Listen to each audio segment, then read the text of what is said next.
ஈடா சூப்பரா. Hi guys, இப்போ வந்து நம்ம மீன் பிடிக்கிறத போக போகிறோம். அதுக்காக வந்து கடைக்கு போயிட்டு வந்து மைதா மாவு வாங்கிட்டு வந்து ஒரு 10 ரூபாய்க்கு மைதா மாவை கூட கெண்டை மீன் மாட்டோன்னு சொல்லுவாங்க. அதனால் போயிட்டு வாங்கிட்டு வந்துட்டேன். இப்போ வந்து நம்ம மாவை பிசைகிறதுக்கு ஆரம்பிச்சிடலாம் கைஸ். ஓரளவுக்கு நம்ம வந்து பிசைஞ்சாச்சு. ரொம்ப பிசுன்னு விட்டுது, ரொம்ப ஓவராக தண்ணி போட்டேன். எப்படி பெட்ட போனேன்னு தெரியல கைஸ். ஒரே ரெடி ஆகிடுச்சு. இப்போ நம்ம நாக்கு பூச்சி நோண்ட போகிறோம். நாக்கு பூச்சி ஒரு தூண்டிலையும் மாவு ஒரு தூண்டிலையும் போட்டு மீன் பிடிக்க போகிறோம். ஓகே ஒரு கைஸ், இப்போ நம்ம கிளம்பியாச்சு. மீன் பிடிக்க பையோடு நம்ம கிளம்பியாச்சு. மீன் மாட்டுமான்னு தெரியல. ஃபஸ்ட் டைம் இங்கே நான் போட போகிறேன். அங்கே வீடியோ அங்கே போயிட்டு கண்டினியூ பண்ணுறேன் கைஸ். பார்த்தீங்கன்னா இப்போ வந்து தூண்டில் வந்து நம்ம மாவு கோத்துட்டோம். இப்போ வந்து வாங்க தண்ணியில் போட்டுக்கலாம் கைஸ். பார்த்தீங்கன்னா இப்போ வந்து போட்டுட்டோம். இன்னும் கொத்தவே இல்லை.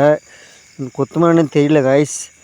ஃபஸ்ட் டைம் வந்திருக்கோம் கைஸ். பார்த்தீங்கன்னா நண்பன் அதுக்குள்ளே ஒரு மீனை பிடிச்சிட்டான். நான் மாவை போட்டு கம்முன்னு உட்காந்துருக்கேன். அவன் நாக்கு பிச்சை போட்டு பிடிச்சிட்டான். பார்த்தீங்கன்னா அவன் இருக்கிறது உங்களுக்கே தெரியும். நல்லா ஜிலேபியாக மாட்டுது. வேறு எந்த மீனும் மாட்டல, ஜிலேபி மட்டும்தான் மாட்டிகிட்ருக்கு கைஸ். பார்த்தீங்கன்னா இப்போ மாவை போட்டு நான் ஒரு மீனை பிடிச்சிட்டேன். ஆளுக்கு ஒரு மீனை பிடிச்சிட்டோம்.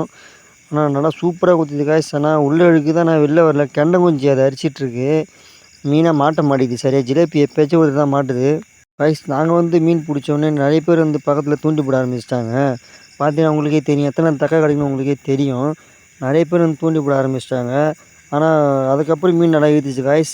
மைதா எல்லாமே காலி ஆகிடுச்சு கைஸ். தான் ஒரு பையன் போடுறல ரோஸ் கலர் சட்டை, அவன் சரியான என்டர்டைன்மெண்ட் கொடுத்தான் கைஸ். நல்லா செருப்பு முட்டின்னு ஜாலியாக இருந்துச்சு கைஸ். ஒரு டைம் நம்ம மீன் பிடிச்சிட்டோம். வீட்டுக்கு போயிட்டுருக்கோம். ஒரு 1/2 கிலோ இருக்கும் கைஸ். நானும் என் நண்பனும் சேர்ந்து பிடிச்சிட்டோம்.